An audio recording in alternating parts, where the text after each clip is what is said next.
Hi guys, I'm the Infamous, and today we're going to be going over Fuga's Lightcones, Eidolons, teams, and more. Now I'll have chapters so you guys can skip to a part you guys like, but I'd recommend watching the whole way through just to make sure you guys are getting the best out of your Fuga. Now with that out of the way, let's get right into the video. When it comes to Fuga, she's a Fire Nihility character, and she's a little bit different in comparison to the rest of the cast because she's not actually applying a debuff, nor is she applying a DOT effect. Instead, she's going to be dedicated as a break support. Now with that in mind, when it comes to Lightcones, we're going to be giving her ensnarement, just so that for our DPS at least, they're going to get extra value because of how their kit works. For example, I'm using Firefly, and if we look at her Eidolon 1, she has 15 defense ignore already built in, and her best in slot, Relics set, is giving another 25% defense ignore. Now how defense ignore works is the higher the multiplier is, the more defense you ignore, the more damage you do. It is pretty simple to understand, but everybody in this team gives insane defense ignore. If I got Eidolon 1 for Ron May, that's 20%. If I got it for Link Show, which I do, that's another 20%.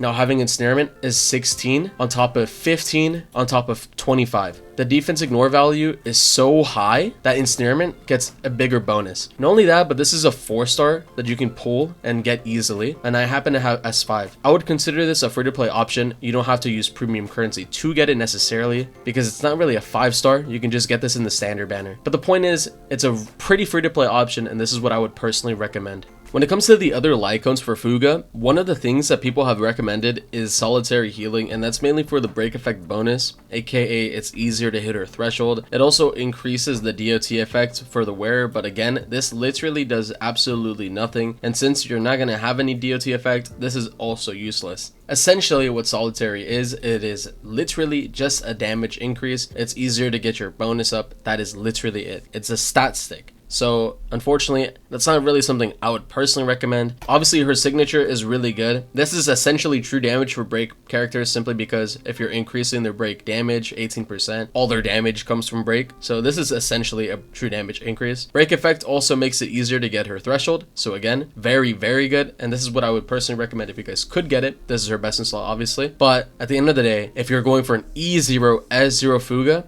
I still stand by what I said. Ensnarement is easily her best in slot for a free-to-play build. When it comes to Fuga's tracers, we are fairly lucky because basically everything in her kit gives her value. Break effects, very good, helps us reach our threshold. Speed does the same, and HP just makes her a little tankier, which is nice to see. Now, every single video, I will always recommend this. Always level up your tracers, including your basic attacks, because that could be the make or break of killing somebody that's 1% HP. But if you guys actually want a priority list, I would personally recommend skill first, talent second, and ultimate last. Now, the reason why I do this is because of the fact that skill will buff her break effect for your ally, as well as giving you a higher defense ignore if she manages to debuff the enemy. Her talent will give more super break damage to the team, and then the ultimate is literally the same essentially. This multiplier that's getting buffed is only her personal damage. She will still ignore everybody's same toughness break on the field. So no matter what, everybody will still be broken. The only difference is her own personal damage. That's why I would personally do it last. But again, regardless, I still recommend everybody level up to 2 max.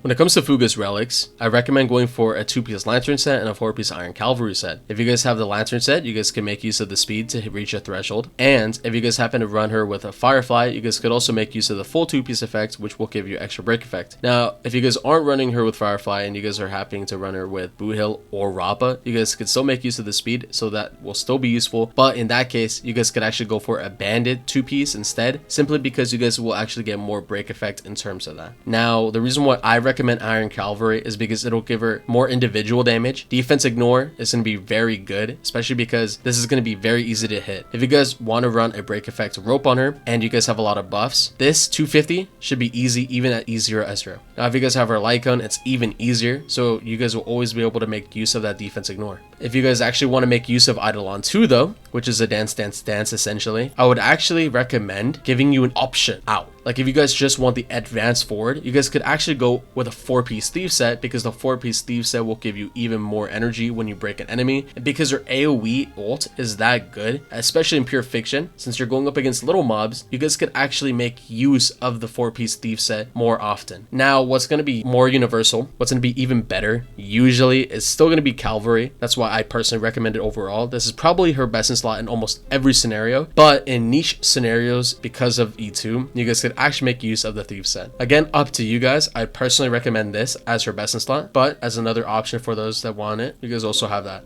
When it comes to Eidolons, Fugue has so much value. Even I've considered pulling for some of these Eidolons. You know, E1 and E2 are my personal favorites. It actually reminds me of her own personal build, but again, we'll get to that. E1 will give her extra break efficiency when she uses her skill. So whoever you skill, whoever you give her talent to, essentially, they will have a 50% increase. So if I were to give this to Linksha, for example, and her E1 for Linksha, right, increases her break efficiency by 50%. Giving this essentially doubles her break efficiency from E0. This is really useful. You guys could also give this to literally anybody. That is really good. E2, literally dance in a Lightcone. I don't even have to talk about how good that is. Now, this is a fucking battery. 3 energy every time she breaks somebody. Like I said before, this will help with a 4-piece Thief set. If you guys want to spam dance, essentially, there's a chance where you guys could actually run it because this batteries her even more. Again, really good. 4-piece, increasing break damage. Bro, that's basically true damage for break characters. Essentially, because that's where all their damage comes from anyway. Fucking ridiculous. And then E6, break efficiency increased on everyone. Yeah.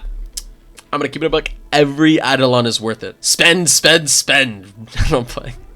No, but on a real note, yeah, it is fucking ridiculous. Every single Eidolon is insane. There's no filler in here, at least in my personal opinion. I think everything is insane. So if you guys are whales and you guys really like Firefly and shit, this is definitely high on the priority list. When it comes to Fuga's teams, her best in slot is going to be any break DPS. So for example, for me, I'm going to be running Firefly. But for you guys, it may be Buhil, Rappa, technically Himiko is viable now, and you guys can even run Shui, though I do not recommend it. Her second best in slot is going to be Ranmei, because she gives type res ignore, break effect efficiency, break effect, defense ignore with Eidolon 1, damage percentage, though it doesn't have much in a break team. In general, she's just very useful, and now with the introduction of the new currency, she's actually a free-to-play option from 3.2 to 3.4. Obviously, I personally recommend this. It's very easy to get her right now, so this is a great free-to-play option. Third, obviously Fuga, it's our team. And then 4, this is where it's a little different. We could actually get away with running Sustainless with a Harmony MC. Now, obviously mine isn't right now, but pretend it is. The reason for that is because when you break somebody with Fuga on the team, it actually delays their action. And if you have Ranmei's ult up, it will delay their action even further. But regardless, let's say you don't want to run solo sustain, or no sustain, I mean. You guys can actually replace him for a free-to-play option again with Gallagher. Now, if you guys don't want to run Gallagher, you guys can run any sustain for that matter, but her best in slot will be Linksha. Now, this is, in my opinion, the best in slot team for Fuga because Ranmei, again, very universal. Firefly, she's sharing the same typing and she implants fire weakness, meaning that Linksha gets even more value than usual. And Fuga is there to give Linksha that break effect ability. The fact that she can break any typing on field. It gives her follow-up more value as well as her skill, making her almost like a sub DPS. This is easily Fuga's best in slot team.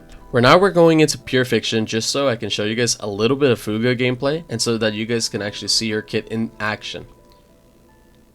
The first thing that you guys should notice here is that they actually have an extra toughness bar. This is without skilling, this is without doing anything. Simply by existing with Fuga on the team, every enemy actually has an extra toughness bar. Another thing, right here, as you guys can see, I skilled Fuga. She has the effect here, break effect 30%, and she ignores every typing in the game. Another part of the kit, like I said before, she has 2 bars. So if I were to break this person right here, even though I broke that enemy with Ranmei and he has the ice effect, there's still an extra bar here and I can delay his action even further because, like I said, Fuga's talent actually delays action. This is actually taking action even with the second break. So it still has the same effects as a regular one. If I were to break with ice effect again, it would actually stack. Regardless, this is still insane value. Having this extra toughness bar means that they will take twice as much damage as long as, you know, assuming they're still alive. Now, another insane thing here is, well, actually, you know what? First off, let's clear the field so that Linksha can actually make value of this. Okay, now you guys can see there are 2 people here that do not have fire weakness at all, and they are still able to take toughness bar damage simply because of the fact that we have this skill activated right now from Fuga. Now there's only one downside here, and it's the fact that Fugue actually doesn't have that same toughness bar effect. You can't do damage, and if you could, that would be really nice. But what she actually does do right now is, because now that we've skilled, her basic actually has an enhanced state. This enhanced state actually debuffs the enemy, giving them a defense decrease. One enemy is alive right here. Let's take a look at him. This is the 20% from her talent, and this is the 16% from the ensnarement Lightcone. Another thing here, probably the coolest thing for Pure Fiction, is Fugue's ult. As you guys can see here, I have it popped. Everybody on the field takes toughness damage. Now, if I had E2, not only would I have action advance value, not only would I actually be able to battery her up, I would also be able to break everybody here. Obviously, these people lived, but like I said before, it still counts as an extra toughness bar, so we could just destroy whatever's left. Now, it's a pretty simple kit to understand. This applies to literally everybody. It's not just this team comp in specific. Technically, you guys can run her with literally any DPS, but obviously, as you guys can see, she is catered towards break effect, which is her whole archetype. She's not as good as Black Swan, because Black Swan gives more defense ignore than her. She's not as good as Pela, but if we're looking for a good niche, this is obviously her best in slot team. As you guys can see, Fugue is a pretty simple character. You quite literally skill a person, and then you just let them do all the damage. At least that's how it feels. And most of her kit actually just comes from her existing on the field. So again, pretty cool to see. She's a very simple character. If you guys want my personal opinion on the whole matter of whether or not you guys should actually go for her, I would say right now, if you guys already have a team built for your second half and you guys want to strictly focus on break, yes, she's definitely the best slot character to go for. I would say besides Link Sha and Fugue, basically everybody could be replaced. I think eventually Ranmei will actually be a substitute for basically any other person, and technically right now you could already substitute Ranmei for the Trailblazer, though I do not recommend it. Firefly, you guys could already replace her for Rappa, Boohill, whatever. My point is, yes, Fugue is definitely worth going for in my personal opinion, but only if you guys are planning on going for a break archetype. If you guys aren't, obviously she isn't worth it. If you guys don't have a second team built yet and you guys are brand new, I would definitely recommend going for Casters or literally any other person. You guys could save for the new collab too for Fate. Literally anything else will have more value other than Fugue. But if you guys are established players, if you guys are looking for Eidolons or even her S1, I would definitely say it's worth it, in my personal opinion after all. But regardless of that, I hope you guys enjoyed the video. I had fun making it. Had to do a lot of retakes. My voice is giving out. But regardless, I hope you guys enjoyed. We hit 400 subs. Thank you guys. We're so close to 500, and at 500 we will have memberships introduced. 1,000 would literally make my dreams come true, because I would have monetization, and that would mean I could actually make money off of my dream. That'd be insane. But regardless, I hope you guys enjoyed this video, and I will see you guys next time. Bye bye.